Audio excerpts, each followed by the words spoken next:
Everybody, I want to say thank you for watching this episode today. This is Brian with Conformed to Transformed, and I just wanted to apologize in advance for some audio issues we were having today as we're revamping the studio. You can see by the all-white walls we're really upgrading and moving into some newer things, but we did want to get an episode recorded this weekend, so just bear with us as we go through some of these audio issues that we were having. We feel that the listen is worth it, so really appreciate your understanding and your patience, and we'll be back next week stronger and better than ever. So thank you all. We love our followers. Thank you so much. Have a great week.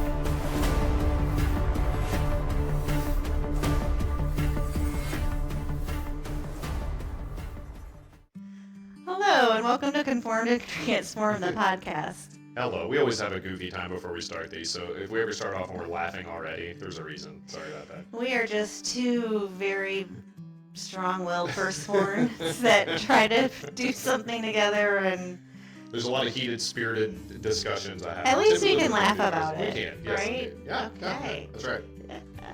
Anyway, hello. Chris. Well, hi, Brian. It's been a big week. Yeah, it has been a very, very Man. big week. It really has, now that I think back on the week. It was wild. So, I made a special post on Conform to Transform Yeah. Facebook this week. And what did that post have to do with, Brian? Yeah, indeed. So this Friday, which was, April the 4th, year of 2025, was my 700 days reached of recovery, sobriety, Right. everything, turning my life around, dedicating my life to God. And yeah, it was enormous. I mean, all these 100 days are big. And like you told me, you're like, isn't 2 years bigger? I feel like the hundreds it feels bigger to me. So like day 100 was enormous, 200, 300, 400. Now it's 700, and I'll be celebrating just as much on day 1000. So I don't know why. For some reason, 700 days to me it sounds more victorious than 2 years. I don't know if that makes any sense. I don't know. It feels bigger in my brain. It's obviously not, but it feels big to me. So It is big. that's my perception. It is Anyway. big.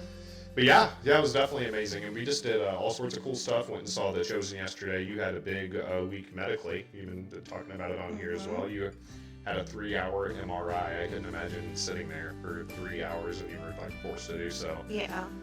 That was kind of crazy, and I feel like we got some fairly decent news back from that as well. We were really scared. We gotta talk to the doctor, but yeah. Yeah, indeed. So, but yeah, 700 days. It feels absolutely amazing. I wanted to record something on Friday. Couldn't do it. We were busy all day long yesterday, and we had some dear friends. Shout out to Nick and Ashley that were hanging out at our house today for lunch. We just got to hear their story and talk to them some more.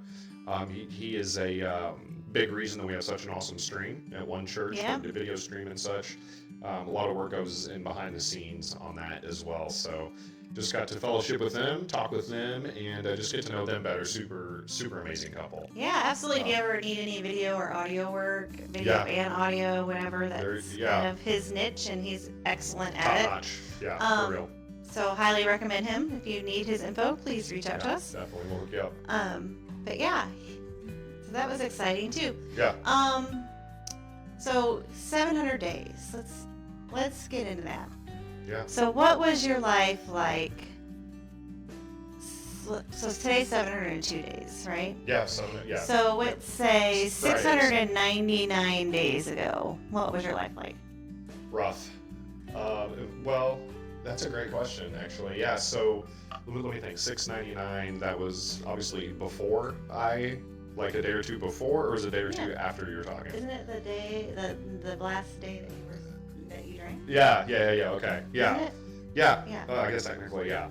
So the couple days leading up to it, I mean, I knew that I wanted to be done with it. I was over it. I was sick of it. But I also saw no way out, really, at all. I knew that there probably was a way. I just didn't want it, I guess I should say, because when it happened to me 700 days ago, it was literally, it was almost like a bolt of lightning. Almost. It was almost like a Saul to Paul moment, sort of. Just because everything in my life that didn't make sense just all of a sudden clicked overnight. It was very, very weird that morning. And so, I don't know. I mean, I felt defeated. I felt gross. I felt like not a person. I felt like I was just riding life out, ready to die. And I honestly, at that point, I didn't care if I did. I didn't care if I died at all. And anybody that's been through a story that's similar to this one will tell you the same thing. You just didn't really care. Like, kind of scared to die, but then at the same time, you're like, I just honestly don't care either. So that's kind of what I was feeling then. So obviously, a 180. Now I'm at a point where, like, I'm not afraid to die at all, but obviously I don't want to. So I know that there's a lot more work to be done. I love life now in ways that I never even thought were possible. And God's doing things in our life that I wouldn't have believed you if you told me, I guess. So, it's hard to put in words. I would say that I know. The what? I know why. I mean, because I spent that night face down because I did care whether you lived or died. Yes. Thank you. So I literally spent that night face down praying and crying out to God. And God delivered. Yeah, like only He can. Yeah. Yeah, and I've seen that every single day since. It's so yeah. wild. So, I had a foot and a half, and this is what was my post. On Friday I posted, Friday was your 700 days, so I posted 699 nights ago. Yeah. There was a wife. I'm gonna actually pull it out and read it because I think it's sure. pretty powerful. Was that you? You the one? Yeah, I was the one. Yeah.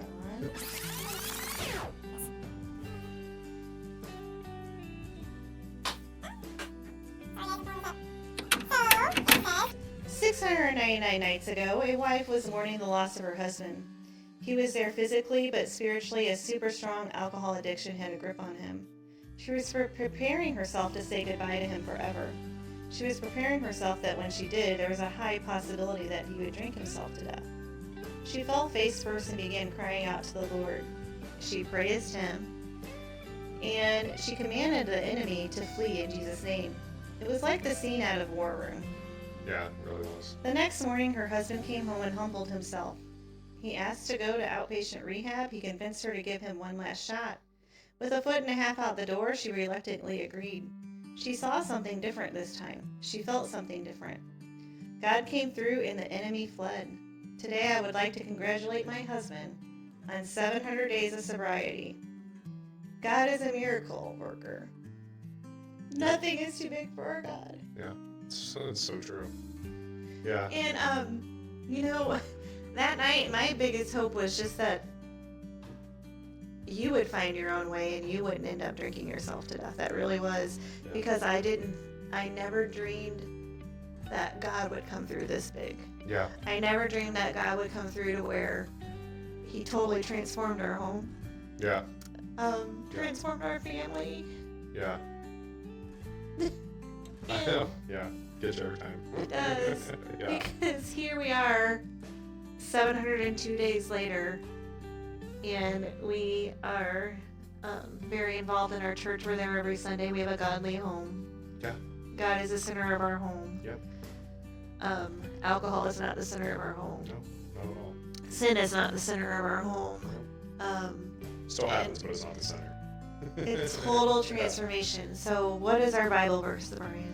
Yeah, so it all goes back to the very beginning, the whole reason we started this ministry, and it's very, very simple. It's Romans 12:2. It says, "Do not be conformed to this world, but be transformed by the renewal of your mind, that by testing you may discern what is the will of God, what is good and acceptable and perfect."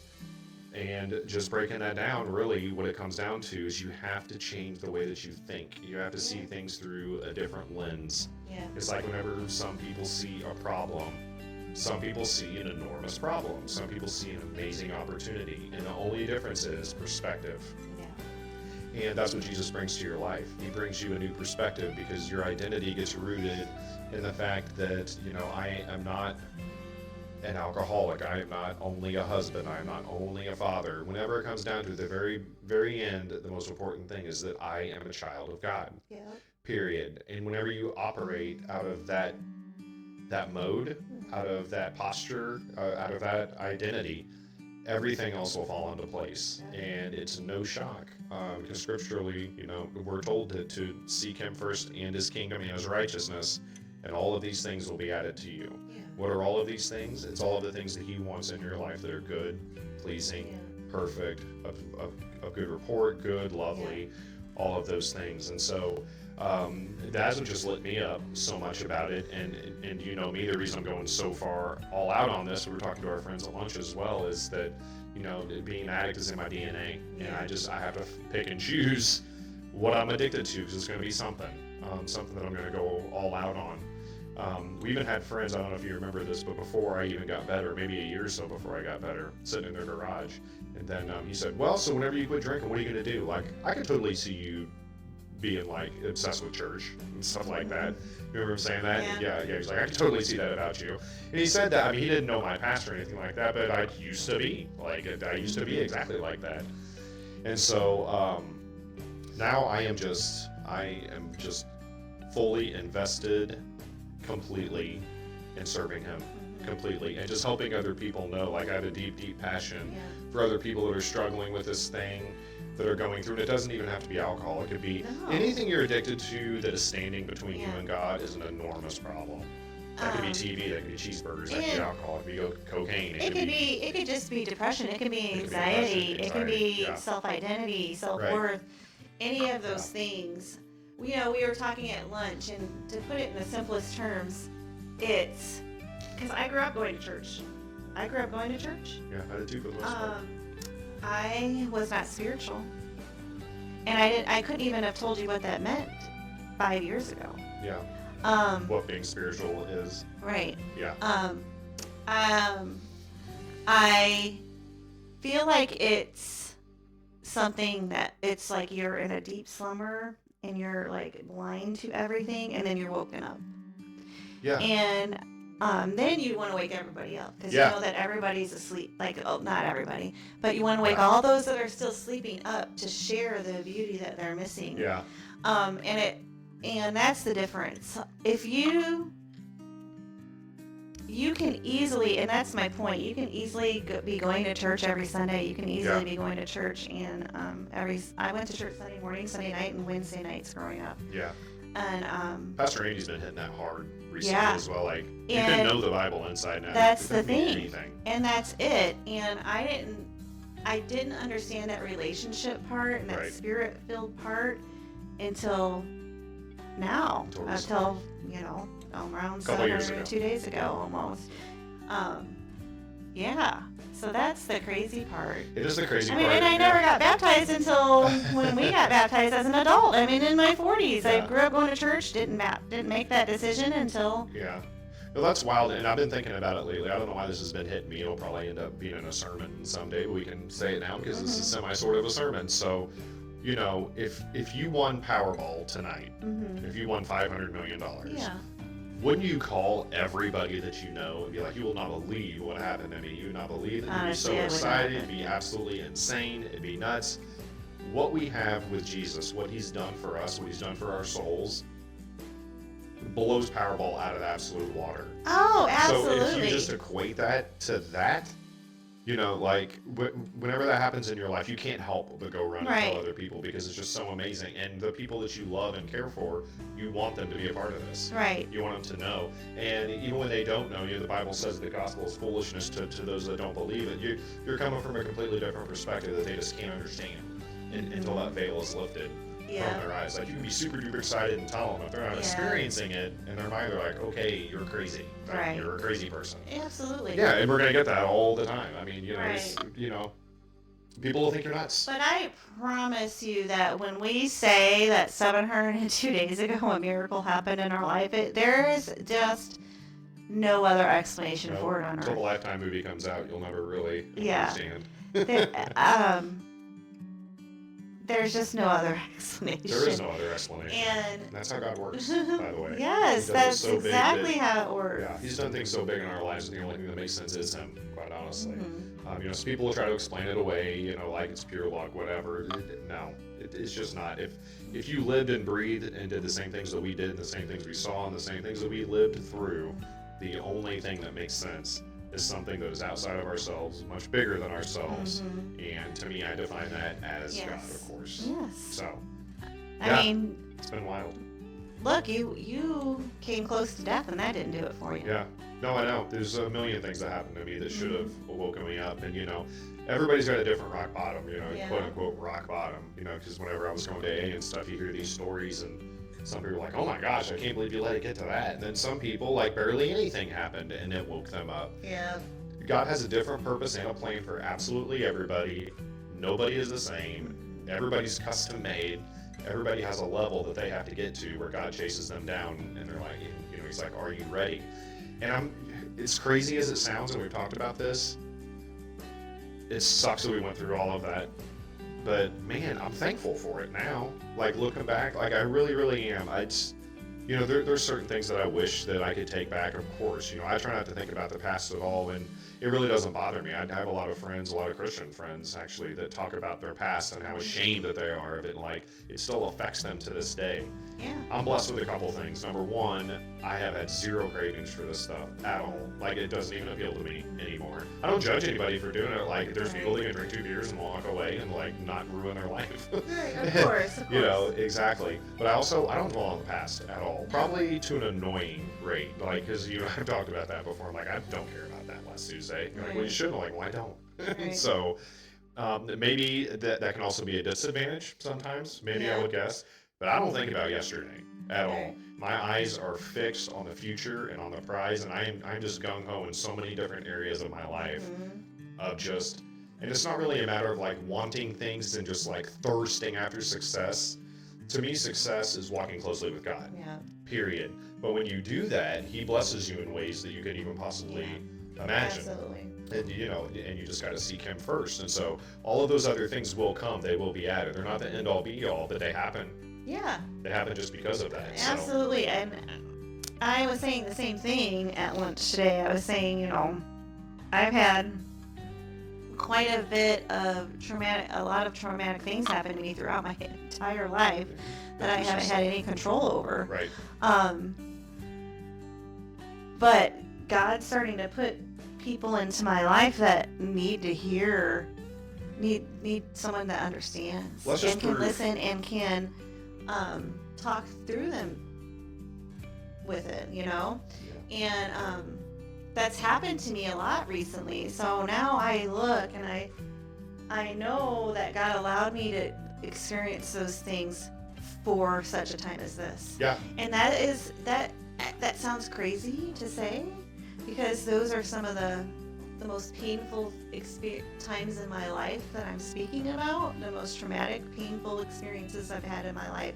And on paper, it's like, man, this girl can't catch a break. Yeah. Because it has felt like that, and believe me, I've had those moments. I've had lots of those moments where I'm like, why can't I catch a break? Like, but I also have a powerful testimony. Yes. And I'm able to reach a lot of women.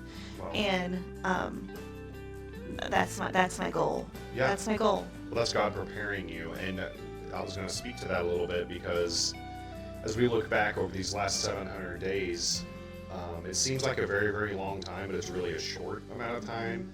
And what God has done with those 2 years is absolutely crazy. For example, you were, socially awkward, I don't think is the right word for it. Maybe socially scared, maybe just like in a shell or something.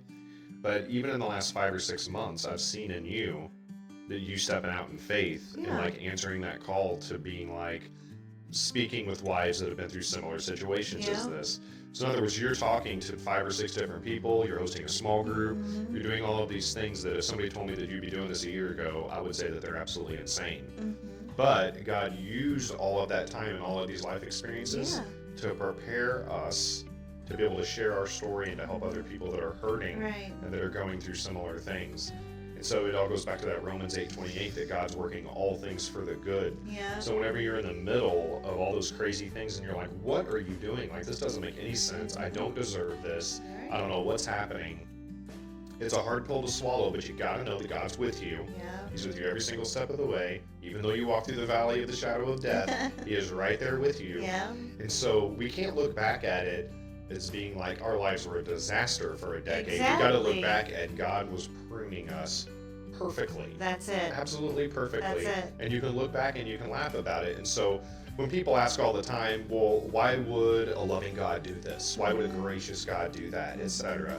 He thinks higher than us. His ways are not our ways. Right. Our understanding is not His understanding. He has a plan that makes no sense to us. It's like you're talking to a 2-year-old that's like super duper mad, ready to kill people because you won't let them do something. You won't let them do that something because they could probably get hurt. They can hurt themselves or hurt others. They don't get it. They don't understand. No. But when they're 12, they look back and they're like, thank you. That made a lot of sense. Maybe I shouldn't have been running around with kitchen knives. Yeah. Yeah, exactly. You know what I mean? Exactly. And so there's things that are happening all the time that we just don't understand. And so once you lean on God and you trust in His understanding and not your own, and you realize that some days are going to suck and some days are going to be amazing, when you realize that He's weaving all of this into this beautiful tapestry that becomes our lives and our testimony and our witness, you swallow that pill easier. Exactly. Because I have bad days every once in a while. I know that I'm bubbly and happy-go-lucky. Yeah. But at the same time, like, I know that certain things happen to me that suck in the moment, but I know He's going to do something with it. I just don't know what yet. Right. Makes sense? Like, yes. Okay. I was able to witness to a woman a couple weeks ago, and if I didn't even know going into it her story or her background or what she was going through. I had no idea. Right. I hadn't even met her face to face till a couple weeks ago. And I get there and I sit down and she starts telling her story, and lo and behold, my trauma from my first marriage I'm able to witness through her. Everything she talked about, you could relate to. I could relate to perfectly. See, and that's not normal. And that's not normal. No, that's exactly it, right? Yeah. That trauma got turned into good. Yeah, I think He prepared us to do certain things, and there's other people that are our friends that are going through certain things that's going to help them tell their story in a way that me or you never could, and vice versa. My story's going to help some people where some other people can't relate at all. And so that's all that I want to do. I want to be used to help people that can relate to my story, and to realize that you're never too far gone, that you're not a loser, that that God made every single one of us to win, every last one of us. And the whole point, the whole goal is to just develop a relationship with Him. And it's not necessarily bowing down and just being like, okay, well, I'm mad at you, I guess I'll do what you're telling me to do. It's like, it's loving. Yeah. And for people that don't understand, it seems that way. And they'll say that all day long. Well, that's stupid. I'm not going to serve a God that just makes me do stuff. No. And it's not a matter of making you do stuff. It's a matter of making you the best person that He just designed you to be. Yeah. There's nothing worse than wasted talent, wasted opportunities, and I don't want to waste any more of those. To be honest with you, I think when you're not a Christian, you're like, I don't want to be a Christian because then I have to try to be perfect and I have to follow all these rules. And really that shame getting a hold of you, but I feel like I felt more shame, believe it or not. No, it makes perfect Looking sense. back, I feel like I had more shame when I was trying to avoid shame. Right. If that makes sense. Yeah. Then now I hardly have any shame because I know that I have a God that loves me no matter what. Yeah. And I want to please Him. Yeah. And I'm trying my best to please Him all the time. Yet I also know that He knows that I'm human and I'm gonna fall short. Yeah. And so I have less shame now than I did then. Yeah. Nope. Me too. Yeah. Absolutely. Because and it's crazy because then when you're not with God, you're trying to avoid the shame because you're like, no way can I be a Christian? I can't follow all those rules and all those things. Yeah, indeed. And the whole point of being a Christian, the way I understand it now, is that we are Christians because we're going to fall short, and because we don't make good decisions, and because we need Him. Yeah. Like, that is the whole point of it. And it's not like you become a Christian then all of a sudden you're like the super good person. Like, That's it. doesn't No. cuss, doesn't smoke, doesn't say anything bad to No. anybody. Like, here's the point: you're still going to sin every single day. Yeah. But the point is when you're not sinning on purpose. Right. That's called sanctification. Is what that's called. Yep. And so that's kind of what he's gearing us towards. And one of my biggest fears, I mean, no lie, whenever I was going through it, and I can speak to this now, is that whenever you're having the time of your life and you're drinking like crazy and you're partying and you're hanging out with all your friends, you're doing all these things all day, every day, all the time. When you think about being a Christian, all that you can think of is how boring is that going to be? How, like, my whole life is going to change. And I'll be real, these last couple of years, I've never had more fun. I've never been happier. And it's just, the kingdom is backwards. And if you don't know the Lord, you don't understand that. You think it's fuddy-duddy, you think it's boring, you think it's monotonous, you think it's lame, you think it's all of these things. When in all honesty, it's the exact opposite. Right. And so, I'll sing that from the mountaintops till I'm dead. So. And our marriage has never been better. Our Yeah. family's never been better.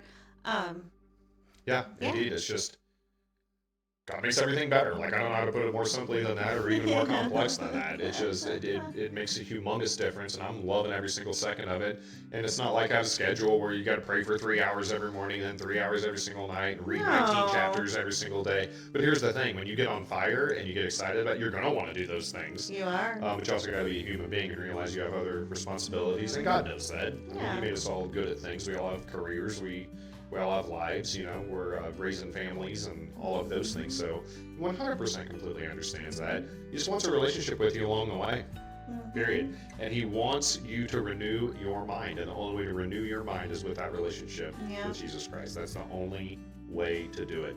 Turn my life around, upside down, everything, with my work ethic, with my workout ethic, with my ethics on how I should treat you and how I should treat my family, and humbling myself and not being a selfish jerk, and being a selfless person instead of a selfish jerk.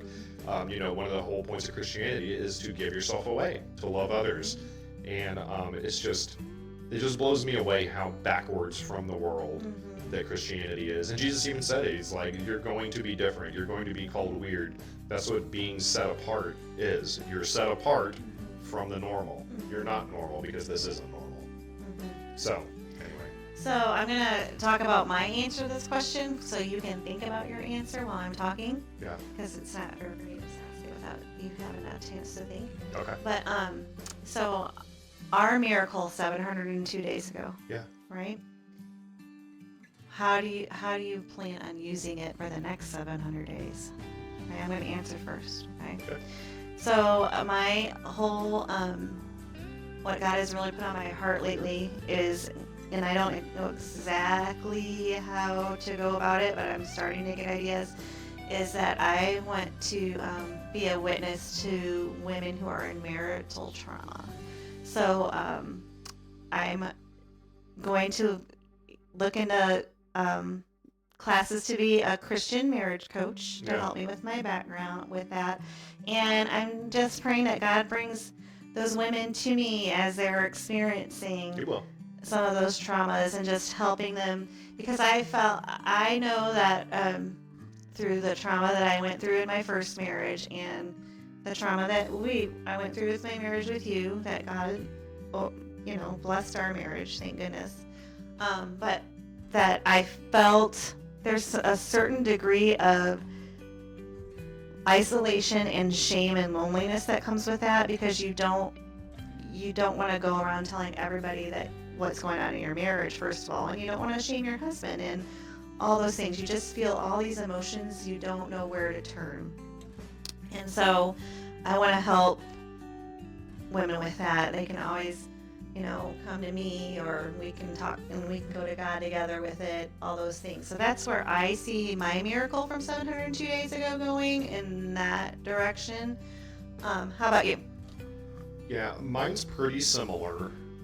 Something that I want to do is to create a safe space of some kind for men to come forward and talk about their problems, talk about they actually have a problem.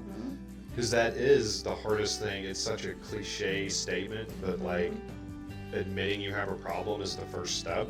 Right. That is true, and you're in a similar situation with your women, because girls that you barely know are not going to come up to you and just be like, hey, my marriage sucks. Right, exactly. My marriage is failing. Exactly. Like, nobody wants to do that because it's a shameful thing. Right.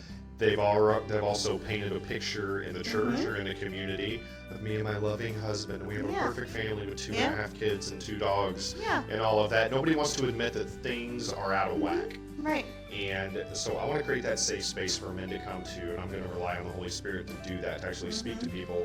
I've got to create the platform and the awareness for people to know that there's a safe space to go do that. And then my other biggest thing is, obviously, I want people to come to the Lord first and foremost. But I don't want people to feel that shame and that guilt and that condemnation that I felt at a deep level every single day. I tried explaining it to you when it was going on, but you can't understand. You even finally got to a point where you're like, I don't understand. Like, I don't understand how you could be so addicted to something that is obviously destroying your life in every single way possible. And that's one reason why that AA at the beginning was just so amazing, is because and you even told me, you're like, you got to go talk to those guys because I can't relate on that level. I can't. But excuse me, the other people that are in that room, they can. Right. Because like there was plenty of times, you know, I'd go like 9 days without drinking, maybe. Like that was a stretch. Right. You know, even if I said 9, it was probably more like 6. Right. Exactly. And then whenever you would ask me, like, why'd you do it again? Why? What are you doing? My answer, I don't know. I don't know. Because I didn't know. Like, on paper, it doesn't make sense. You could lose your wife, you could lose your kids, you could lose your house, you could lose your job, you could lose all of these things, but you still drink anyway. Like, it doesn't make any sense whatsoever. And so I want it to come to a spot to where, like, it's a safe space for people to come to and not feel judged. One thing that this has done for me, personally, I don't judge anybody. I don't judge anybody anymore. And I know that that is like a misconception with Christians and all that other stuff. They're so judgy. They judge everything. They're so judgy. I'm not. I do not judge anybody for anything. Because I've been a freaking disaster. I mean, and so I won't condone it. I won't be like, hey, you keep doing you. Like, I'm not going to be like that. But I'm not going to think any less of you because you've been, like, blasted on cocaine for 9 days and you want help. Like, you need help. Like, I want to be a good ear to listen to. I don't want to make you feel like a freaking loser because of it. Because that just drives you down even deeper and it just makes that hole even darker. Yep. And so I want people to realize that even if you are in that position, there is a way out. Guaranteed. This is a way out. And to me, it's the only way out. Because I did try everything else that you could possibly think of. I mean, I went through absolutely everything. I went through near death. I got type 1 diabetes for the rest of my life now. Almost died on multiple other occasions. I was on house arrest. I got in trouble with the law. I got just everything that you can possibly imagine. I tried, just went, I'm going to keep going. And it just went absolutely crazy, except for that miracle of God on May 5th, 2023, where he just finally he zapped me somehow. Like, and I'm still super duper thankful for him because I know some other people that have been sober for 20 years and they're like, all I can think about is beer right now. And I'm just like, and I'm not saying that'll never happen to me. Who knows? But also I know that I've tasted and I've seen and I've experienced this thing now to where I would rather have you blow my head off with a shotgun than I would to take a sip of anything because I know what it will do to me. I know what that ends up like 5 days later. Right. You know what I'm saying? And so, like, there is nothing on this planet at all, and I mean that. I'm saying this directly into the camera. There's nothing that you could offer me that would make me go back to that whatsoever. Because I know what that looked like, and I know what this looks like, and this wins every time. We talked about that a little deeper at lunch, too, because at lunch we talked about, you know, these different areas. We got onto how blessed we are in this country to be able to practice Christianity. Yeah. But at the same time, we were talking about life before knowing the Lord and after. And I understand why Christians in other countries, they do not deny God until the point that their head's chopped off. Yeah. I get that now because I would not go back to my life before Christ. Me neither. Not for anything. You could chop off my head. Nothing. Yep. And that's just the way it is. Yeah. And I know where I'm going and I know who my Father is. Yeah. And that sounds crazy to people who don't know, but we want you to know. We want you to know that feeling because it's amazing. Yeah. It is amazing. Well, and the reason that the feeling is so amazing, whenever I say that it feels amazing, it sounds self-serving. Right. It does, right? But the reason it feels so amazing is because we were designed in a way that does feel amazing. He wants it to. Right. Right. It feels amazing because that's when it's right. Right. Yeah. Right. And it's not self-serving because all I want to do, all that you want to do after you have that feeling is make sure everybody else, and that's what we're doing right now, is to make sure that everybody else can experience that too, loving others, and that's all God really wants you to do is serve others, and love others. The whole goal is giving your life away, and that what Jesus did for us. He gave his life for us. Yeah. And people that they're not believers, they just don't understand that. They're like, so who's this guy who's 33 years old and like he willingly died on a piece of wood for what? Right. For what?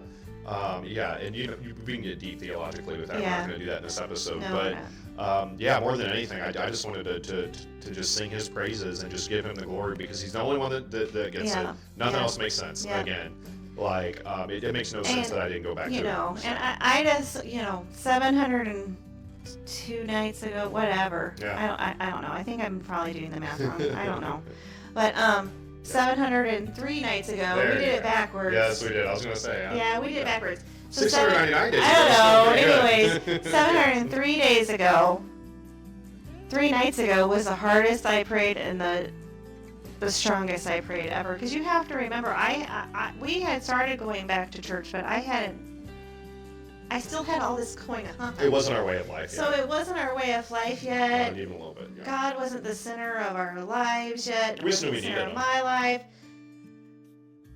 Yes. There's a difference between knowing. Knowing that you need God versus it being the center of everything. Right. Huge difference. Right. Yeah. Absolutely.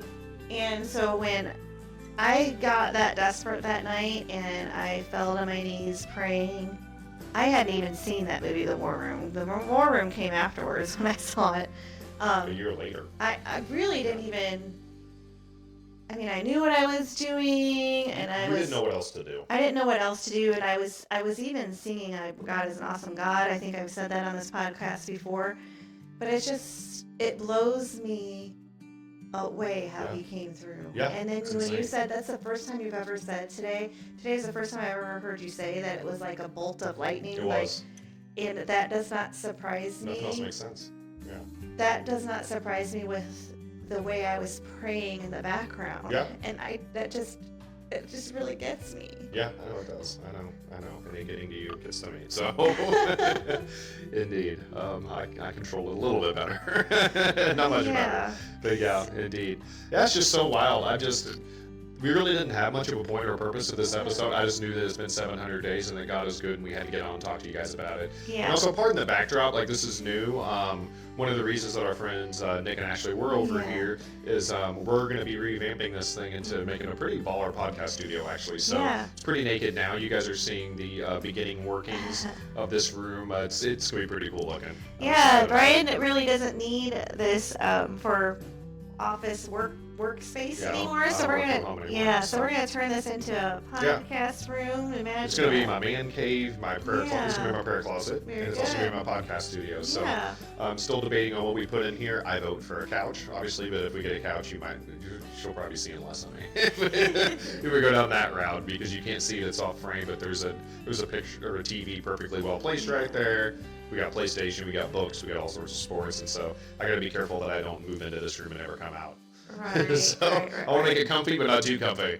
But yes, and so you guys are seeing a bunch of back wall right here. Probably needs some paint, stuff like that. But I just want to let you guys know that you're riding with us on a pretty awesome journey that we anticipate doing some very, very cool things. And I say that not saying because we're awesome. I'm saying that because God is awesome. Absolutely. To God be the glory with everything that we say. Absolutely, 100% of it. And so this is like more of a healthy outlet for me. I've been thinking about this for years. And so, this isn't something that we have to do. Right. This is something that's just fun. I happen to absolutely love podcasts. And I would say almost every single night of the week, you and I, we lay down together and we watch a podcast of some way, shape, or form. And I think it's awesome. I think it's a good, healthy outlet to get things out.